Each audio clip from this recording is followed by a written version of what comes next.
Le moins qu'on puisse dire, c'est que la trêve n'aura pas été de tout repos pour Liège en football. Pas mal de mouvements y ont été enregistrés. La venue du Lierse ce dimanche était donc une belle occasion de faire le point, d'autant qu'en cas de succès, les Liérois pouvaient rejoindre Saint-Tron en tête du classement. Résumé de la rencontre, Olivier Joris. Liège-Lierse, une rencontre au sommet qui commence par une minute de silence en hommage à Joseph Legros, le papa de Guillaume et de Jean-Sébastien, les deux Liégeois. Joseph décédé inopinément ce samedi. Ce match est également l'occasion de faire un point sur les mouvements au sein du noyau Saint-Marine durant le mercato. Un effectif qui s'est vu amputé de 3 joueurs, Kimoto, Voss et Suleiman, tandis qu'aucune arrivée n'a été enregistrée. La première occasion de la rencontre n'est pas dangereuse mais montre la domination du Lierse, tir lointain de Mohamed Abdel Wahed sans aucun danger. 7 minutes plus tard, glissade de Laurent Gomez. Jürgen Caven s'en profite et distille un excellent ballon, même Abdel Wahed, qui du gauche trompe Ludovic Govoni. On joue depuis 20 minutes et c'est déjà 0-1 au marquoir. Liège réplique par Guillaume Legros qui déroule sur la gauche. Son tir puissant est dévié en corner. Du côté du Lierse, on croit au chaos quand Radzinski, en excellente position, décroche sa frappe, mais Govoni sort un arrêt de grande classe et sauve ses couleurs. Liège persiste dans sa volonté de revenir au score. Christophe Quinet centre pour Guillaume Legros, mais Kujovic, le gardien du Lierse, est sur sa route. Après 45 minutes, on en est toujours à 0-1.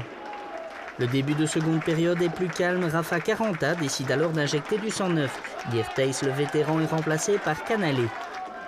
Mais au Lierse, on retrouve toujours en pointe ce diable de Radzinski, toujours au bon endroit. De Graaf reçoit un ballon 3 étoiles, mais Govoni est toujours là.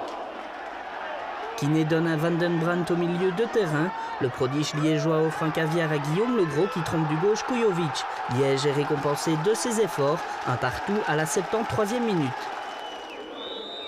Les Liérois veulent la victoire et tentent leur chance sur phase arrêtée. Le nouveau venu Bojovic pour un coup franc fouillant. Une fois encore, Govoni s'envole pour détourner ce ballon dangereux. La dernière occasion sera pour les Saint-Marine, sur coup franc également, qui naît dans ses œuvres et Kujovic sort cette balle du bout des doigts. Un partout, score final, un bon point pour les Liégeois. Contre une équipe pareille, je crois qu'on a fait un très bon match, on est revenu au score. Malheureusement, on ne marque pas le deuxième, mais bon, on peut se contenter d'un point aujourd'hui, quoi, ouais. Pour le reste de la saison, qu'est-ce qu'on peut souhaiter pour Liège? Continuer comme ça, à produire du beau football, faire plaisir au public et je veux dire que bon voilà quoi, on espère que le public se retrouve un petit peu en nous dans cette mentalité liégeoise. On sait que c'est un déplacement très difficile, ils ont que perdu un match cette année. Alors on savait bien avant le match qu'on allait se battre sur le terrain. Je pense que les supporters sont tous contents. Moi je vois ça plutôt comme un point gagné que 2 points perdus.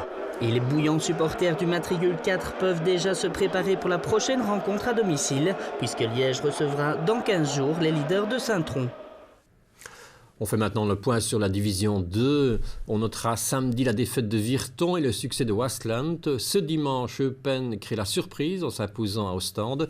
Et Louvain s'impose face au Brussels. Liège rétrograde ainsi d'une place.